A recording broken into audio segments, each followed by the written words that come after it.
L'actualité de ce week-end, c'était aussi de l'interpellation d'un grand caïd du narcotrafic marseillais. Félix Benguy a été arrêté hier à Casablanca, au Maroc, où il faisait l'objet d'un mandat d'arrêt. Il est le chef du clan Yoda, c'est-à-dire l'un des deux clans principaux de drogue dans la cité phocéenne. Guillaume Dominguez, vous suivez le dossier, place maintenant donc à son extradition.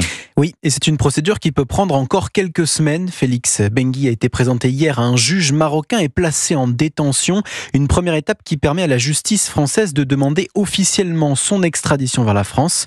Et une fois que le Maroc aura donné son accord, l'étape la plus délicate pourra alors commencer, son transfert, un rapatriement sous haute surveillance selon Christian Proutot, fondateur et ancien patron du GIGN. Pour le déplacement, il y aura une équipe du type RAID ou BRI qui vont aller le chercher, un accompagnement destiné à maîtriser d'éventuelles rébellions et surtout faire en sorte que, suivant le moyen de transport qui va être utilisé, à mon avis, ça sera sûrement pas sur un vol régulier, il y a un maximum de discrétion autour de cela pour qu'il puisse être présenté à la justice. Une fois en France, son parcours s'annonce plus classique, placement en garde à vue, présentation devant un juge d'instruction qui va très probablement demander son placement en détention provisoire avant la tenue de son procès.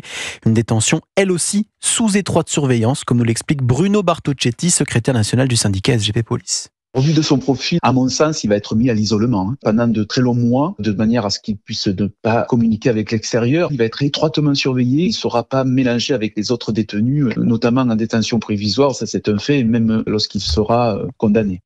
Poursuivi pour association de malfaiteurs, trafic de stupéfiants et blanchiment d'argent, Félix Benguy encourt au minimum 30 ans de réclusion criminelle. Merci Guillaume Dominguez.